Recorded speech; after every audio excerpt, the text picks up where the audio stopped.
Studieprodukt 2, Danny, Anders og Emilie.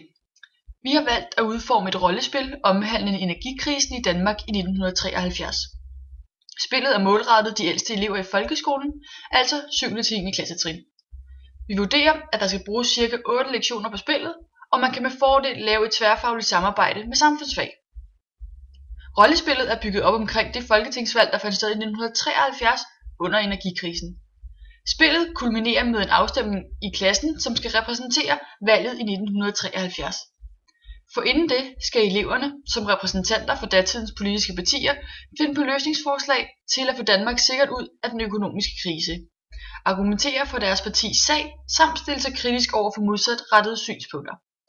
Formålet med spillet er, at eleverne får viden om kanonpunktet, energikrisen 1973, og de problematikker, man politisk set stod overfor dengang. Inden spillet påbegyndes, anbefales det, at eleverne sættes ind i årsagerne til energikrisen, og hvordan samfundet politisk set så ud.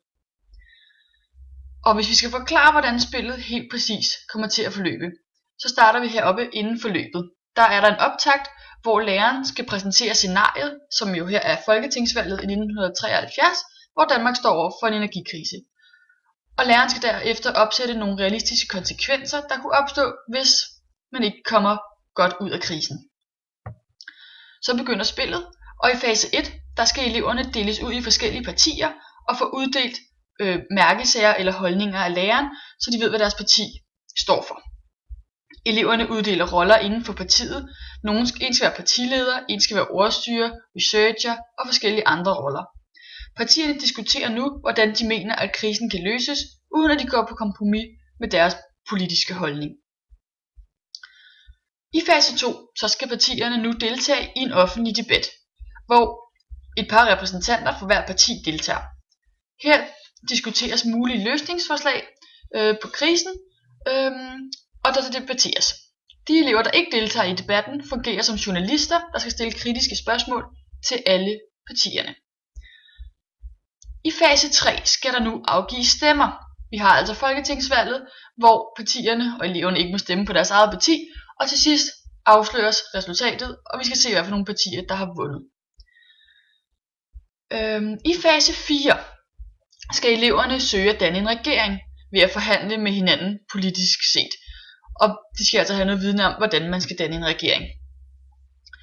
I fase 5 skal den regering, der så er blevet valgt, komme frem til en mulig løsning på energikrisen.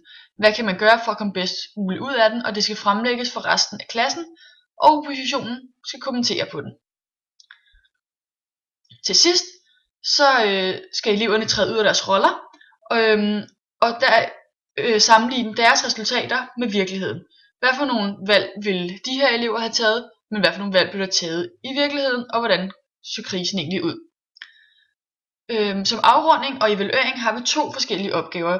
Den ene er, at man kan afslutte det med en kontrafaktisk opgave, hvor eleverne skriver et essay om, hvordan Danmark kunne udvikle sig, hvis det var den løsning, der var kommet, som eleverne var kommet frem med, og hvordan krisen så havde kommet til at forløbe, hvis det var, at det var deres løsninger. Altså en hvad nu hvis opgave. En anden ting kunne være, at eleverne skulle føre en logbog løbende under hele spillet, hvor de nedskriver deres tanker om spillets forløb, og de valg, der bliver truffet. De kunne fx